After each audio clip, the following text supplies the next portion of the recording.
What are some specific examples of racism you have seen or experienced based on the definition of racism we have presented?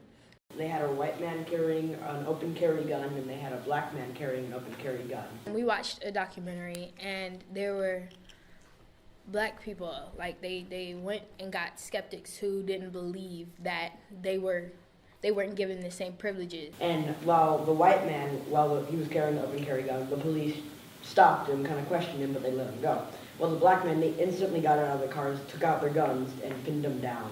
And they got them to fill out a resume that they put their African American, they put their name, they put stuff like that, everything on there, their information.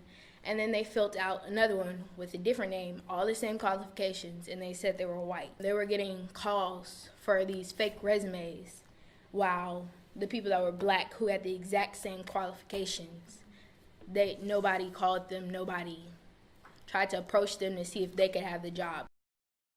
When you think about an institution, it could be church, it could be school, the library is an institution, okay? Think about the institutions in which you are involved. Are there instances of racism, direct or indirect? The police system, I guess, since we've had a lot of problems with it lately, they're abusing their power and taking rules and making them their own and putting it in their own hands instead of listening to the law. Within the public schools of Baton Rouge, you can still see segregation, because if you look at public schools versus private schools, you will see a huge divide.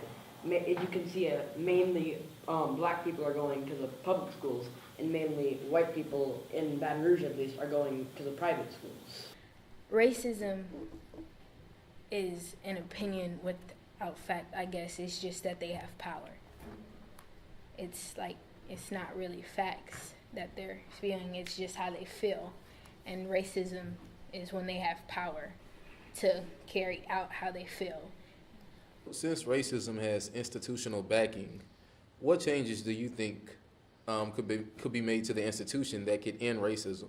Make the community more diverse, make the whole institution more diverse, so that you get an institution that equally represents the community. Diversity would help, because a lot of racism starts from prejudice and stereotypes, like there was in racial prejudice. It mostly starts from stereotypes, and you can stop stereotypes from starting if you actually know about people. If you actually go interact with other people and you learn how they are, and you learn that they aren't all this one way, then there won't be a stereotype that creates prejudice. Racism still kind of takes place without just killing people, because if you don't have fair opportunities, so you don't get the same choices. You can never make yourself, your family want better for your children. It will never get better if there's not fair opportunities between you and other people. If you add more diversity, for example to the police force, that can actually create more trust within the community, because there are certain people that without diversity might be I don't feel like this police force is representative of me, so I don't trust it. So then you end up with the killing of the police officers, because you have that distrust within the community of the police force because of their non-diversity.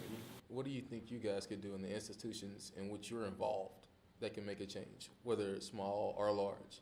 For Lee High, about the changing of the name because of how it represents a Confederate general.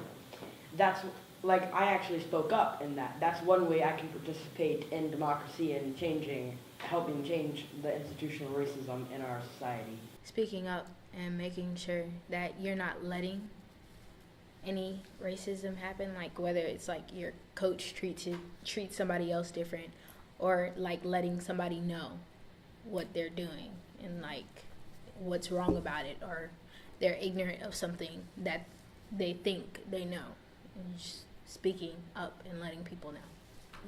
The LGBT lesbian, yeah, that's it. That, they kind of went about it the right way, and they've been able to change something that a lot of people don't disagree with, but it's the way you go about doing it. So as a lot of people have problems with the protests and stuff that we have going on, because it's not the right way that you go about doing something. You have to